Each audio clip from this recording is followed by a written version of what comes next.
그렇다면 한국에서 오타쿠라는 말은 어떻게 진화했을까요? 한국의 오타쿠를 이야기하려면 80년대로 거슬러 올라갑니다.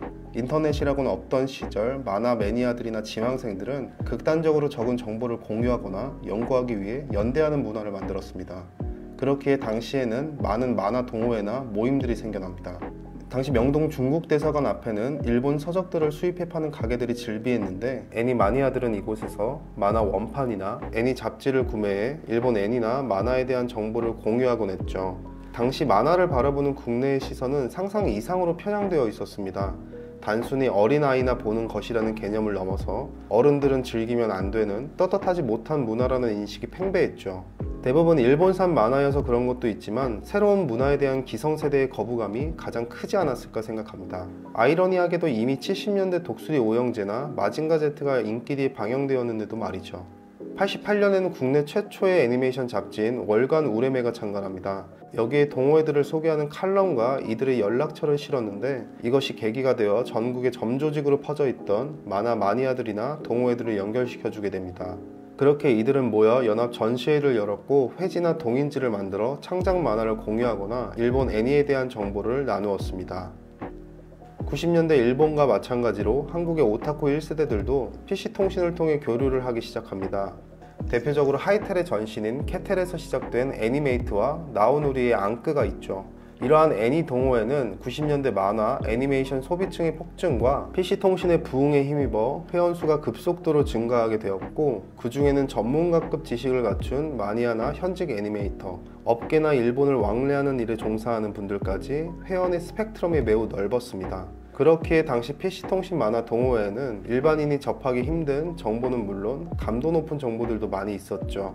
사실 90년대 초반인 당시에 소위 말하는 일본 애니 덕질을 하려면 적어도 중산층 이상이어야 했던 게 사실입니다. 90년대 초 PC가 집에 있다는 것과 하이텔과 나오누리 같은 모뎀 통신으로 청구되는 엄청난 전화비를 감당할 수 있을 정도면 웬만큼 사는 집이 아니면 불가능했죠. 그래서 1세대 오타쿠들은 당시 일본 애니메이션이라는 한국에선 진입장벽이 높은 희소한 고급 취미를 즐기는 사람들이었기에 상당한 재력가나 엘리트들도 많았습니다. 혹은 그들의 자제들도 많았고요. 전두환 일가 소장 경매품 중 오나의 여신님이나 아키라의 포스터가 등장한 게 뜬금없는 일은 아닌 거죠. 1998년 일본 대중문화 개방 조치와 함께 PC통신보다 빠른 ADSL의 보급으로 인터넷이 발달하면서 일본 대중문화가 물밀듯 한국에 들어오게 됩니다. 이로 인해 전보다 더 순조롭게 일본 애니를 볼 수 있게 되었고, 관련 상품들도 예전보다 쉽게 구할 수 있었죠. 그와 함께 당시 일본 사회에 팽배했던 오타쿠에 대한 부정적인 인식도 한국으로 유입되게 됩니다. 하지만 사실 2000년대 초반까지는 이러한 부정적인 이미지가 대중적으로 퍼져 있진 않았습니다. 오타쿠란 단어 자체를 모르는 사람도 대부분이었죠. 그러다 2000년대 중반쯤 인터넷 커뮤니티를 통해 오타쿠라는 단어와 인식이 퍼지기 시작했는데, 여기서 우리가 주목할 점은 한국 사회에서 오타쿠라는 단어가 오덕쿠 그리고 덕후로 변화되며, 오타쿠는 일본의 미소녀 애니메이션을 광적으로 좋아하는 사람들을 일컫는 단어로 사용되면서 부정적인 뉘앙스를 취했지만, 오덕쿠, 덕후는 애니뿐만 아니라 다양한 분야에 사용되면서 일본과의 관련성이 약해지고 한 분야에 깊게 빠져든 사람이라는 의식의 신조어로 일상적인 표현에 쓰이기 시작했다는 점입니다. 2000년대 중반 오타쿠라는 단어와 뜻이 알려지면서 인터넷 커뮤니티 사이로 오타쿠의 한자를 사용해 한국식 발음으로 바꾸어 오덕후라고 부르는 게 유행하기 시작합니다. 그와 함께 일부 커뮤니티를 중심으로 한 분야에 마니아적으로 심취해 있다는 의미만 가져와 오덕후에서 오를 뺀 덕후라는 말을 만들어 무언가에 깊게 빠진 팬이나 마니아의 의미로 쓰이기 시작했는데요. 이것이 신조어가 되어 대중적으로 퍼지기 시작했고, 후에는 덕후라는 말을 덕으로 간추리고 여러 가지 접사를 붙여 다양한 말들을 파생시킵니다. 예를 들어 무언가를 하다에 질을 붙여 덕질이나 영어 커밍아웃에 밍아웃을 붙여 자신의 취향이 공개되었다는 의미의 덕밍아웃, 덕력, 탈덕, 입덕, 성덕 등 다양한 단어가 파생적으로 등장했고, 무언가 한 분야를 마니아적으로 좋아할 때는 뭐뭐덕이라 칭하는 신조어가 등장하게 되었죠.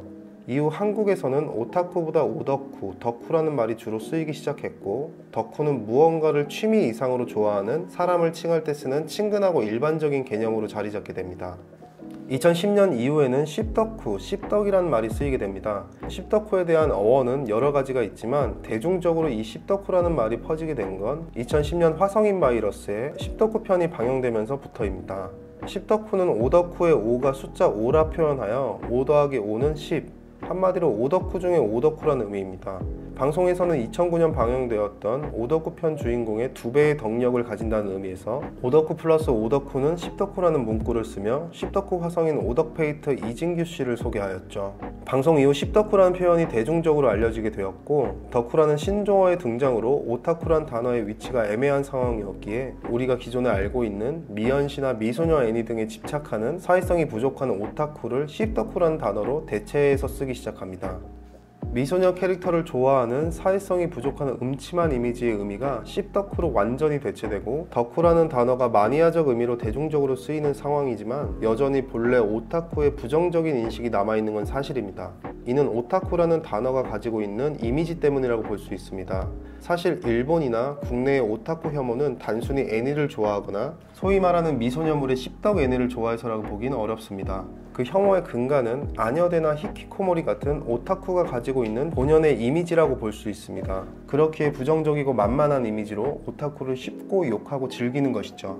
단편적인 예로 김희철님이 니코니코니를 외쳤을 때 그것을 조롱하고 혐오하는 분위기보단 오히려 하나의 밈으로 자리잡아 유행하는 분위기가 전개되었습니다.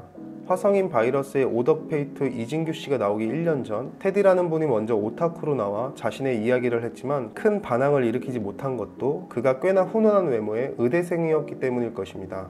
사실 이러한 외모지상주의적 현상은 단순히 오타쿠의 카테고리에서만 일어나는 건 아닙니다. 또한 최근에는 이러한 인식과 함께 역설적이게도 오타쿠의 이미지를 자신에게 투영하여 자조적으로 쓰는 행위들이 등장하기도 하는데, 이러한 흐름은 2010년 후반 들어 일부 연예인들이 애니메이션을 좋아한다는 걸 밝히고 스스로 오타쿠라고 칭하면서부터 조금씩 보이기 시작했습니다. 그러다 이러한 자조적 오타쿠 흐름이 본격화된 결정적인 이유는 넷플릭스 같은 OTT를 통해 애니메이션을 좀 더 대중적으로 즐길 수 있게 되면서 애니메이션이 일종의 트렌드로 떠올랐고, 그와 함께 오타쿠라는 키워드와 각종 관련 밈이 유튜브나 인방을 통해 양지로 올라오면서 오타쿠가 가지고 있는 특별한 느낌과 남들과는 다른 나를 표현하고 싶은 개인의 욕구가 결합해 오타쿠를 자신의 개성으로 소비하려는 경향이 나타나고 있다고 볼 수 있습니다. 일종의 패션 오타쿠이죠. 그렇기에 이는 진짜 오타쿠들, 과거부터 문화에 몸담았던 이들에게 강한 반발심을 사기도 합니다. 패션 오타쿠들은 자신의 다채로운 삶을 한층 더 다채롭게 할 에피소드를 삼고 싶어 오타쿠라는 이미지를 자신에게 투영시키고 오타쿠 문화를 단순한 유희와 유행으로 소비하려 들기 때문이라는 것이죠. 그들을 이해하고 공감하기 위해 오타쿠가 된 게 아니라 오히려 철저히 그들을 희롱하고 기만하는, 부자들이 단순히 자신의 자소서를 풍부하게 하고 싶어 가난을 체험하거나 가난을 낭만화하는 것과 스스로를 아싸로 칭한다거나 알약 2봉지를 외치며 우울증을 호소하는 등의 행위와 비슷한 뉘앙스라고 볼 수 있습니다. 일본과 한국의 오타쿠를 비교해 봤을 때 두드러지는 차이가 있다면, 일본의 오타쿠 문화는 독자적으로 발전해 그 분야가 일본의 대중문화의 대표자가 된 느낌이라면, 한국의 오타쿠 문화는 오타쿠가 덕후나 뭐뭐 덕이라는 단어로 순화되며 대중문화에 녹아들었다는 게 가장 큰 차이점이라고 볼 수 있을 것 같습니다. 언어는 생물과도 같습니다. 그렇기에 시대와 집단에 따라 그 의미는 변화하고 진화하죠. 애니메이션의 암호를 하나도 남김없이 읽어내려는 탐욕적인 감상자들을 의미하는 단어로 시작한 오타쿠는 2000년대 이후 한국에서 덕후라는 말로 변화하여 자신이 좋아하거나 즐기는 분야의 고감도의 정보를 수집하려는 마니아적 의미로 진화해 왔습니다. 또한 최근에는 패션 오타쿠라는 캐주얼한 오타쿠층도 만들기도 합니다. 오타쿠란 집요한 비평가이자 소비자가 아닐까 생각해 봅니다. 자신이 좋아하는 분야에 심도 있게 취해 그것을 분석하고 창작자가 디테일한 부분까지 노력을 했는지 진정성을 지켜보는 집요한 소비자들. 그렇게 누군가에겐 과하다며 비난을 받지만 어쩌면 이러한 행위들이 자신이 사랑하는 분야의 퀄리티를 더 높이는 행위가 아닐까요? 다른 이야기지만 우리가 일본의 복각 브랜드들, 특히 데님 브랜드들에 열광하는 이유는 디테일한 부분까지 퀄리티를 신경 쓴 그들의 진정성 때문이니까요.